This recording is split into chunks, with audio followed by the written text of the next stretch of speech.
Hello, I'm Robin Banerjee. I'm the developmental psychologist. I'm sorry to greet you with these rather gloomy headlines, but I promise you I'm going to end up in a slightly more positive place. Okay? So I'm here to speak about mental health in children and young people, and my lab has been doing research in this area of social and emotional development for the past 20 years.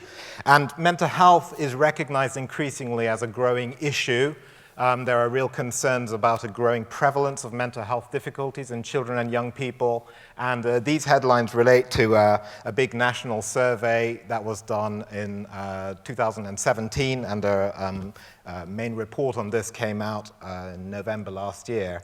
And the results, I'm afraid, did show that mental health was on the decline. There were more mental health difficulties in children and young people in 2017 than there were in 2004. And in fact, as you can see from the headline on the left, there was a particularly striking statistic of 1 in 4 young women between the ages of 17 and 19 years old experiencing mental health difficulties. So this is seen as a really pressing issue, a real area of concern, and of course it's very much at the center of my thinking and has been for some time. And one of the things that I want to think about now is how our approach to mental health in children and young people has shifted over time.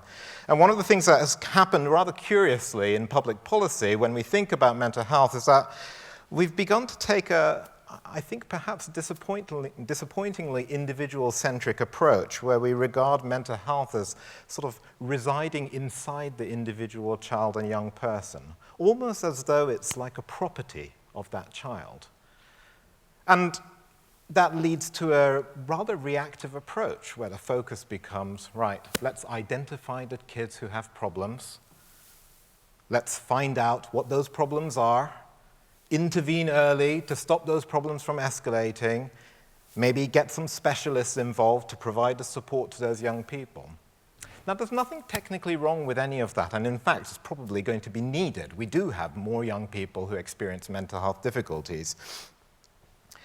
But there is an issue here about how we're thinking about mental health difficulties. Because if we see them only as properties of the individuals, and our job is find the kids who have the problems, find some way to get an expert, some specialist, psychologist, therapist, counselor, to fix that problem, then we're missing something really fundamental about the context of mental health. And the context of mental health, of course, resides in kids' relationships.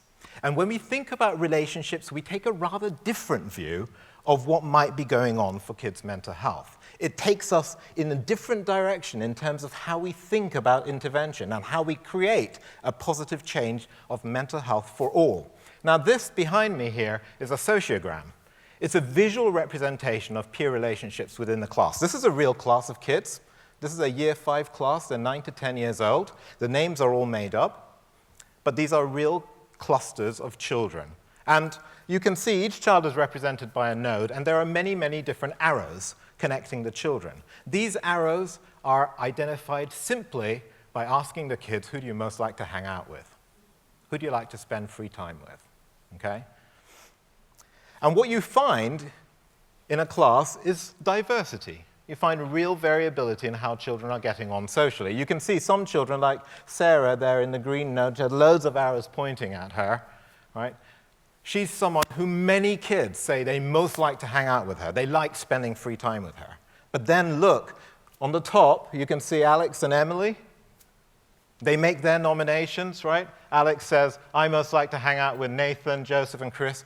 Not one single person nominates him back, okay? And we know that these patterns exist, and we know that some children experience a high level of negativity within the classroom. And, just stop to think about it for a moment. Those kinds of difficulties in relationships, of course, are going to have a knock-on effect. They're not feeling very comfortable, okay? Now, of course, there is volatility here. Children's relationships change from day to day, okay? And I'm sure all of us in this room can experience times when things have gone quite well with our peers and other times when they haven't gone so well. But what we know from our research over many, many years here in Sussex is that sometimes patterns of things like peer rejection can become very entrenched, and that can carry some significant risks in terms of children's emotional functioning. But I want to tell a positive story about this as well. Because as soon as you focus your attention on the relationships of young people, we begin to find some avenues for positive change. Because now it's no longer a case of just fixing the child. We can think about what are the qualities, the features, the factors in children's relationships. And of course, we can pay attention, first of all, to social and emotional learning, the competencies that all people, and this is as true of us as adults as it is of kids, that all of us need in order to manage, express, connect with other people, express our feelings, connect with other people, and develop and maintain positive relationships with others. And now, over the last 20 or 25 years, there's been a huge amount of research which has built up, which shows the kinds of classroom-based strategies we can use to promote the social and emotional skills that we know are conducive to positive relationships. And those, in turn, then foster positive mental health outcomes for children and young people. Things like building perspective-taking skills, conflict resolution skills, coping strategies when things are difficult, bouncing back from adversity. These are things that we can actually promote through our education system. And I'm very pleased to say that over the last, I would say around 10 years especially, this work is becoming more and more a core feature in our education, not just something on the periphery that, yes, you have to do this as well to support well-being, but actually a core part of what it means to be educated in the broadest sense. I'm very excited at the moment to be working with Welsh Government, as Welsh Government is developing a new national curriculum, really the first time in 30 years. They had such a big revamp of the national curriculum, co-developed with teachers from up and down the country. And I'm enjoying it so much working with them.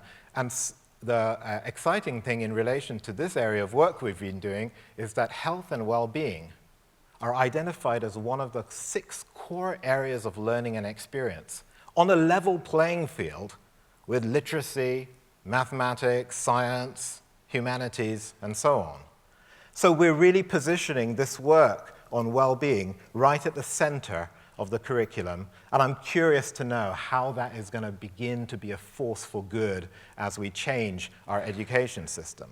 But there's one really important thing that I want to highlight, and that is that when we focus on social and emotional competencies, there is a really distinctive aspect to it, and that is that we are not simply teaching this as if it's kind of content to be delivered to kids. It's not just about having some brilliant personal, social, and health education class where we can stand up and teach a classroom of kids, okay, guys, this is the way that you're going to need to solve conflicts, or this is the way you cope when things are difficult. Actually, there are many, like I said, we've done a lot of this work, there are many classroom-based strategies that we can use, but there's something a little bit more powerful that we need to think about, and that is the question of what is this place actually like? What is this school community like? And to be honest, we can ask that about every part of our community. What is this workplace like? What is this public service like? What kind of a community are we building together? Because it's not just about teaching social and emotional skills. It's about creating the conditions which foster positive relationships. And you know, the way I often think about it is you've got a young person who's going into a class and maybe they're doing a brilliant classroom-based intervention focused on promoting different conflict resolution strategies. But what happens when that young person steps out of that class and goes into their next class, into their math class, or into the history class, or goes out onto the playground, or into the canteen, or indeed goes back home or into the community?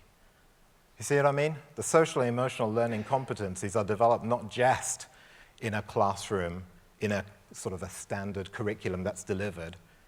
It's developed through life experience. Every human interaction is providing data that feeds children's social and emotional learning. Now, one of the things that we found in our research was that when schools really take on board this challenge of embedding social and emotional learning across the whole school community, when it's woven into the fabric of how things are done at the school, how they engage with young people from the beginning of the day to the end of the day, how they connect with families, when they do that, we find not only a more positive social and emotional ethos, which staff as well as young people report to us, but we also find better achievement results on standardized tests. We find lower levels of persistent absence, so essentially lower levels of truancy. So it's quite interesting to think about how we create this ethos. And one of the things that I'm really excited about now is the way in which appealing to a simple but powerful construct of kindness can get us there. It's interesting because we've been doing some work in this area in the school context as well. And we know that acts of kindness can be promoted in school context. We've done some of those kinds of intervention studies ourselves. And it is striking because just like with adults, when you do work on kindness with young people, you find that acts of kindness are beneficial in terms of the well-being outcomes, not just of the recipients of the kindness, but of those who are giving the kindness. So this is a really positive way of building connections between people. It creates a climate of very supportive relationships, which then generates positive outcomes for everybody in that community. But sometimes, I've got to say, reducing the work on kindness to simply, let's all be nice to each other, is being too simplistic. It's an intuitively simple construct, isn't it? We all know what it feels like when someone's kind to us, and we all know what it feels like when someone's unkind to us, don't we? So we have that intuitive sense of it. But this can't just be about encouraging people to be kind, and certainly, heaven forbid, instructing people to go and be kind. It's about something quite challenging, about the conditions of how we live and work and study together. And this is being explored at very big levels. I mean, here at Sussex, kindness is a core value in the Sussex 2025 strategic framework. And I'm really excited about working with colleagues across the university, across the academic faculty, with students, with professional services staff, to explore what that really means for the university. But you know what? Now people are talking about kindness at even greater levels. Now a number of countries have explicitly identified kindness as a core principle, a core value to which their own departments and public services must be held to account. In Scotland, for example, kindness was identified as the first commitment in their national performance framework. But what does it all mean? Right? We're still at that point where we're all kind of scratching our heads and thinking, what does this actually mean? Now, the interesting thing about it, I think, is that we need to redefine what we mean by success. What does success look like? And where does kindness fit into it? Can we be successful without being kind? Or can, as I think needs to happen, can kindness be integrated into our very concept of what success is? And that raises some big challenges. It requires some redefinition about what we're actually striving to do. But I'm very excited at the moment because I'm working with colleagues from across Sussex, many different disciplines, and we've come together to explore these issues from education and social work, of course psychology, from business school, from law and politics, sociology, and you know what? Even at the international level, in terms of international relationships, international aid and development, we've got a whole bunch of people who are coming together to explore these issues. And I'm convinced that when we put these fantastic minds together from across Sussex University, we're finding ways, new ways, to create the conditions that genuinely will use kindness as a way to promote healthy relationships, promote mental health, and of course, to create a better world. Thank you so much for your attention.